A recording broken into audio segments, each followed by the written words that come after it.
kaw Bassirou Diomaye Faye yow attends ma laaj la benn affaire yow pour yow diggante Ousmane Sonko Bassirou Diomaye Faye neex na moment bi yow en tant que journaliste information yi nga am. jot naa ne neexatul de waaye neexoon na loolu nag. non dama lay laaj ci yow en tant que journaliste tu es informé est-ce que diggante Ousmane Sonko ak Bassirou Diomaye Faye moment bi neex na. ma la bàyyi ma non tontu yow li nga xam lan mu seen diggante neex na wala neexul moment bi. en tout cas signaux yi may gis par nu mu tudd par responsable. non waxuma ay signaux yow am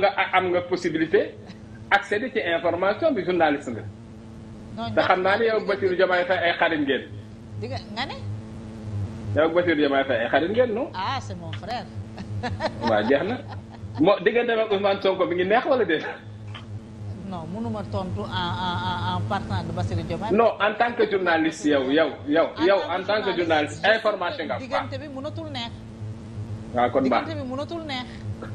kon ñu avancé. waaw diggante bi mënatul neex.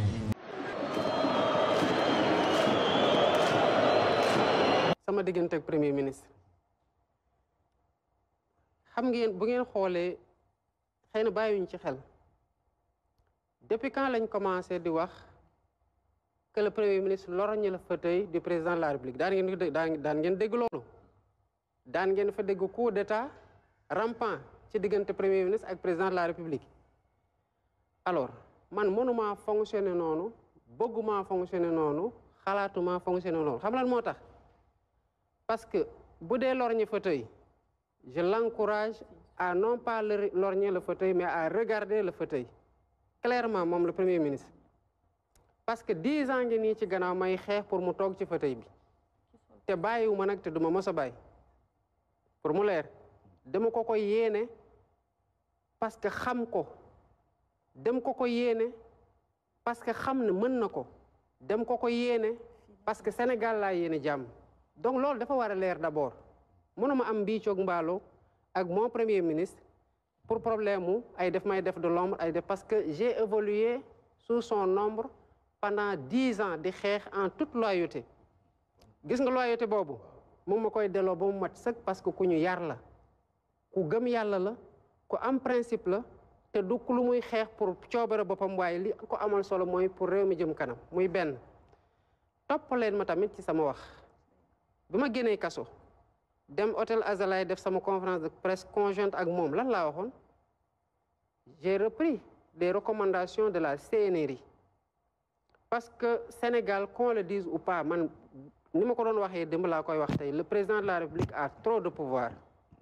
damaa ko waxoon fekk ne comme président tey laa ko gën a mën a wax le président de la République a trop de pouvoir. Lors de la réforme de la Constitution, on avait institué le gouvernement pour mu nekk une institution. Mais ça n'a pas rééquilibré les pouvoirs ni au sein de l'exécutif, ni entre l'exécutif, le législatif et le judiciaire. Bu ñu bëggee nag def des réformes, bu mu nekk position bu ñu ci am dafa nekk position de circonstance. Ŋàññi ku lu ne mu wóor la ne lii xam nga ne du yoon nga di ko ŋàññi. Ba dem toog mu avantage la nga génn ci ba set wicc man je ne suis pas comme ça. Parce que ma personne, elle ne peut pas être plus importante que les aspirations du peuple sénégalais, encore moins pour le Sénégal.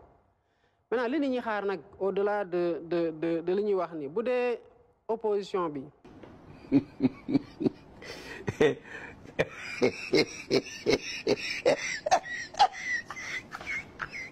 salaam gaay maa ngi leen di ziar bu baax a baax am ngeen jàmm gaay naka dimanche bi. mais gaay abonné leen like vidéo bi di partager yéen a ma gën a xam. dañuy ñëw ci VAR bi ak Cheikh Yérim Seck ak Maïmouna Ndour Faye sama gaay du ñoom kese ñoo ko waxoon na fii ñu ci bëri newoon nañ Ousmane Sonko ak Diomaye Faye jubootuñu bu fekkee ñu ngi juboo ba léegi tamit léegi ñu xaajaloo ñoom ñaar saytaane yi ak rambaaj yeeg naafeex yi ñoo doon taxawee noonu quoi ñoo doon wax loolu noonu toog ci télé ak rajo yi naan Sonko day yàqal Bassirou Diomaye Faye na Bassirou Diomaye Faye écarte Ousmane Sonko su fekkee bëgg naa liggéey sama gars yàgg ngeen dégg loolu de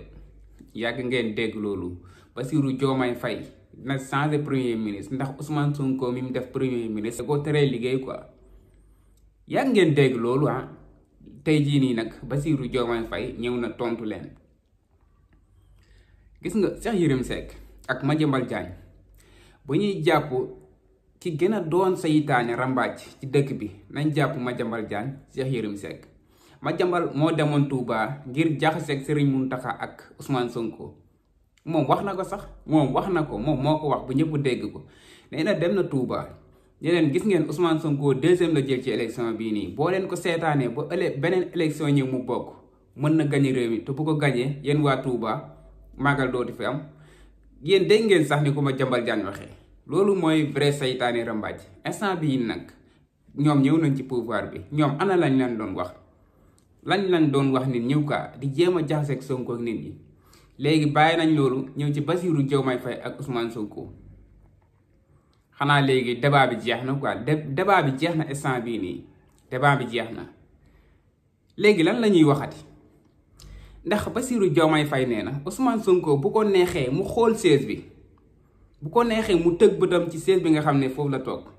ndax nee na ñoom ñaar ñoo doon ànd di xeex de plus de 10 ans ñoo ngi xeex ngir Ousmane Sonko toog ci siège bi yàlla dogalul loolu yàlla dogal ne moom mi bëggoon Ousmane Sonko toog ci siège bi moom moo far toog ci siège bi. nee na c'est normal nag nee na tey jii la gën a xeex pour Ousmane Sonko nekk président de la République nee na tey jii la ko gën a bëgg tey jii nii la ko gën a yéene Ousmane Sonko tey jii nii la gën a jàpp Ousmane Sonko nee na. moom Ousmane Sonko nekkuñ woon ay xarit quoi nee na biñ nekkee prison ci lañ gisante foofu lañ gën a nekkee ay xarit ci waxin la rek mais ku nekk xam na ne Ousmane Sonko ak Bassirou Diomaye Faye yàgg nañoo nekk ay xarit bu Bassirou Diomaye Faye tuddee ko doom yàgg nañ nekk xarit da koy waxee noonu rek pour ñi nga xam ne ñoo doon jéem a jaxase ñoo doon jéem a ruube ñoom ñaar pour ñu am problème pour ñu noppalu quoi nee na ñoom nañ noppalu lii kenn mënu si dara. kenn mënu si dara du benn nit mooy jóge fee ne di jéem a jaxase Ousmane Sonko ak Bassirou Diomaye Faye. Bassirou Diomaye Faye ku nekk xam na ne gor la toog ci pouvoir bi taxu koo beew taxu koo faat ay nitu démbam loolu mënul nekk yéen tamit nee na leen yéen xanaa yéen balaa ngeen di wax xalaat leen bu baax a baax ñoom ñaar fi ñu jaar quoi nee na ngeen xool ñoom ñaar fi ñu jaar depuis 10 ans ba léegi nii moom moo doon jàppale Sonko pour mu nekk président sonn ci trop nag. di ci xeex bu dëgg ba jëkk ba yàlla def ko mu doon président tey moom Bassirou Diomaye Faye léegi nag ngeen bëgg moom mu sànni Ousmane Sonko quoi yéen loolu ngeen bëgg Ousmane Sonko moo nekkoon chefam tey jii nii mu nekk chef Ousmane Sonko moom wax na ko sax lu nee na moom nangu na ko Ousmane Sonko nangu na loolu noonu ça veut dire que ñoom ñaar amul benn mbindeef boo xam ne mën nga si ñoom dara jarul sax gars yi di sonal seen bopp. man gars yi liñ buñ génnee lan la ñuy waxati laa xamul quoi man maa ngi xaar quoi ñi doon wax ñoom ñaar jubóowuñu